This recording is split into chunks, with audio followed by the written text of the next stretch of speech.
Assalamualaikum warahmatullahi wabarakatuh. Apa kabar teman-teman Nurul Wala dan para pecinta buku dimanapun kalian berada?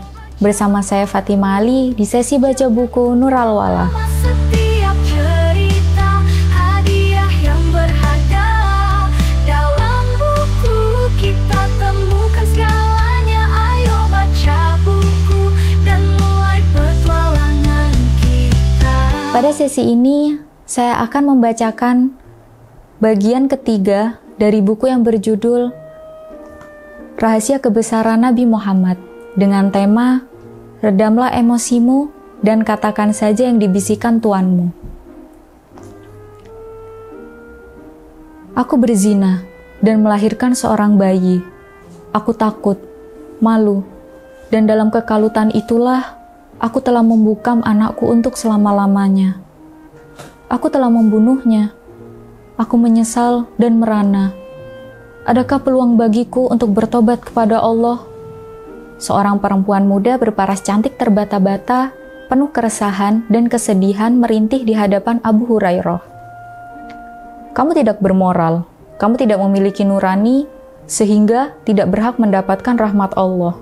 Oh, betapa celakanya aku, betapa sedih hatiku ini, kalau paras cantik dan tubuh indah ini hanya menjadi bahan bakar api neraka untuk selama-lamanya. Perempuan itu meraung-raung meratapi dirinya. Abu Hurairah mengisahkan kejadian ini kepada Rasul. Ia menduga akan mendapat respon dan pujian atas ketegasannya tersebut. Namun, yang didengar justru sebaliknya. Sungguh buruk tanggapanmu itu. Tidak pernahkah kamu mendengar firman Allah ini? Sungguh, di antara hamba-hamba yang bakal menjadi kekasih Zat Maha Pengasih, Maha Penyayang, ialah mereka yang tidak menyekutukan Allah dengan Tuhan-Tuhan lain, tidak membunuh suatu jiwa seperti yang telah diharamkan Allah, kecuali berdasarkan hak-hak yang telah ditentukan Allah, dan tidak berzina. Barang siapa yang berbuat hal yang terlarang tersebut, pasti menanggung beban dosa-dosanya. Akan dilipat gandakan siksaan bagi mereka di kemudian hari, dan abadilah mereka di sana. Kecuali mereka yang benar-benar bertobat, meningkatkan keimanan, dan merealisasikan dengan amal-amal saleh. Bagi orang-orang yang bertobat itu, Allah akan gantikan dosa-dosa mereka dengan nilai-nilai kebajikan. Sungguh, Allah itu sejak azali adalah Zat yang Maha Pengampun, lagi Maha Penyayang. Quran Surat Al-Furqan ayat 63-70. Kini Abu Hurairah lah yang terpontang-panting dalam ketakutan karena fatwanya yang gegabah. Tiada satupun rumah di Madinah tidak didatanginya untuk menemukan perempuan muda itu.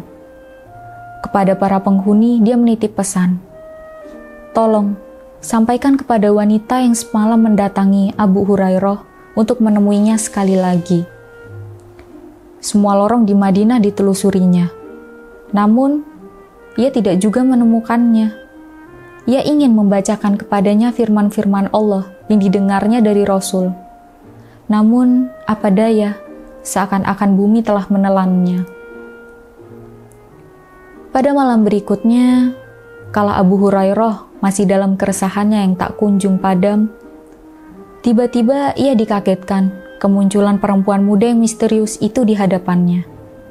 Kejutan yang menggembirakan, itulah yang diucapkan Abu Hurairah dalam hatinya. "Gembiralah hatimu, aku telah sampaikan kepada Rasul keluhanmu kepadaku semalam, dan juga tanggapanku kepadamu. Untuk jawabanku itu, aku dikecam oleh beliau."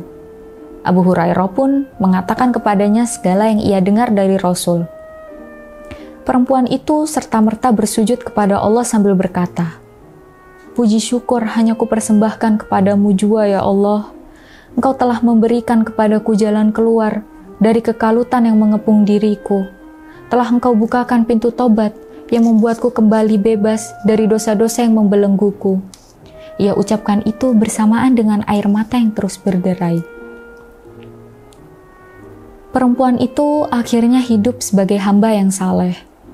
Ia merealisasikan tobatnya yang murni tersebut dengan berbuat banyak kebajikan, antara lain memerdekakan budak-budak yang ia miliki. Nilai-nilai yang bisa kita ambil dari cerita ini adalah bahwa Allah itu Maha Pengampun.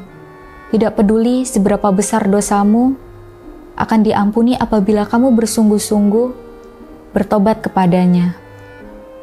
Kemudian, janganlah cepat menghakimi orang lain. Terkadang kita merasa bahwasanya kita sudah lebih baik daripada orang lain, dan malah menjadi keras terhadap orang lain yang sebenarnya membutuhkan pertolongan. Lalu, Rasul itu lembut dan penuh harapan. Beliau tidak hanya menyampaikan secara hukum, tapi juga membukakan pintu cinta Allah kepada semua orang, bahkan yang merasa sudah paling hina sekalipun. Nilai terakhir yang bisa kita ambil, tobat itu harus dibuktikan dengan tindakan. Sama seperti yang dicontohkan oleh perempuan tadi, akhirnya ia mengubah hidupnya dengan memperbanyak amal dan memerdekakan budak-budak wanita. Teman-teman, jangan pernah anggap dirimu terlalu kotor untuk dimaafkan, dan jangan pernah anggap orang lain terlalu berdosa untuk diselamatkan. Bisa jadi dia justru lebih dekat dengan pintu ampunan Tuhan. Baik teman-teman, tadi adalah bagian ketiga dari buku yang berjudul Rahasia Kebesaran Nabi Muhammad. Sampai jumpa di video berikutnya.